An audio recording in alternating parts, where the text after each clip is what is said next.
I witnessed, recorded, and produced these videotapes of the Washington, D.C. hearing. Their authenticity is above question. This is produced as part of the ongoing work on the website, thewaythetruthandthelife.net. This is a hearing about the government licensing the electrocution of people to cause grand mal seizures. Think of the millions of dollars, taxpayers' money, spent to pay psychiatrists and their supporters and for the worldwide travel in putting this conference together, while the victims and opponents had to pay their own way. Sackeim.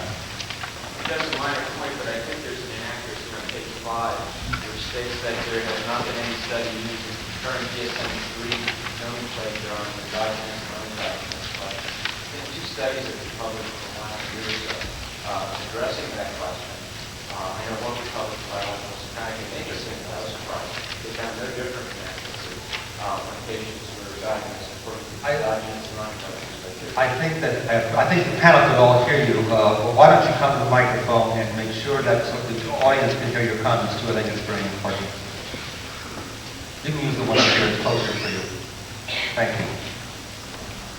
I think it's a relatively minor point in the efficacy section, but I think there's an accuracy on page 5. To the extent that the statement is that there have not been direct studies using current DSM-3 nomenclature on the question of whether patients who are diagnosed as non-endogenous or non-known co-op different therapeutic response from those diagnosed the other way. There have been 2 such studies that have recently come. And they show what? And surprisingly, at least to me, they showed that there was no difference. So the ECT was not more efficacious in their use? That both groups were responsive, endogenous and non-endogenous, using the DSM-3 nomenclature. Coriel and Isla, by the way, was the source of one of these tests. The panel is, please just be asked a clarifying question. Was there a placebo control or sham or something? No, this work was within a patient cohort establishing whether different diagnostic distinctions were critical to accounting for individual differences in therapeutic response. They all have major depressive disorder? Yes, they were all diagnosed as mood spectrum. And were they, what was the rate? Sorry, I can't comment.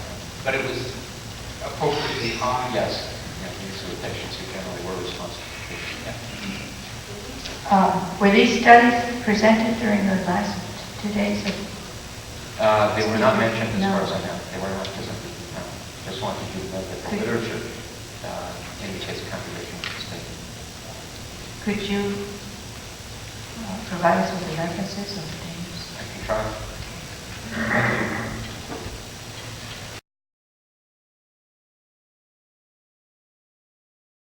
One electroshock treatment can equal the energy of 3 pistol shots to the head. Dr.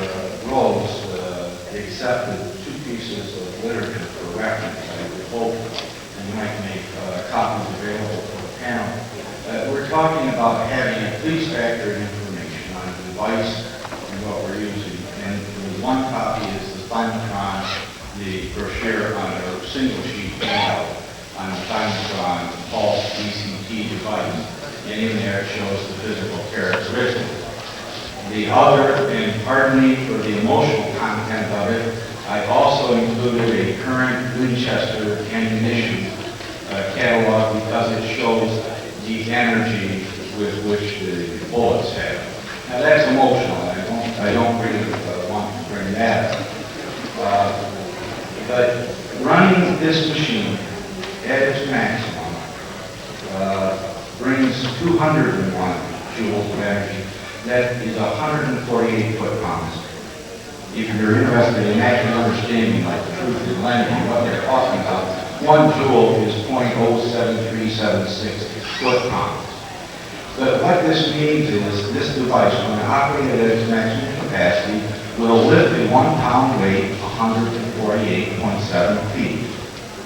The energy contained in that is equivalent to 3 25 caliber pistol slugs. Now that's almost instantaneous entering the brain. This takes a half a second. Now that is just pure factual data.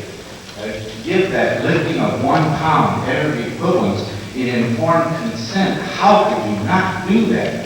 And if you're going to give a procedure, the total energy and the total time are the physical parameters that characterize the device. How could you not include that information? And if a doctor prescribes a drug, he has to record the prescription. Why isn't the total time and the total energy recorded? This has been an experimental hazardous device for years now. Why hasn't this information been gathered that we could be talking with concrete objective facts rather than subjective opinions of psychiatrists and patients?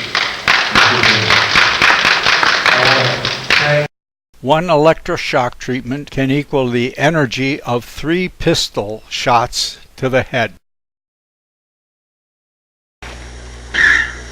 All right, out with your gum. Out with your gum.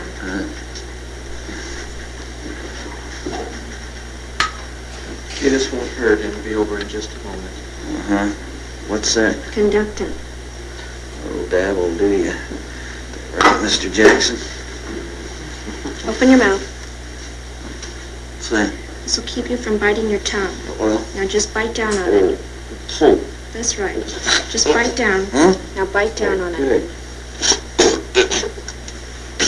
good. Are you ready? Here we go.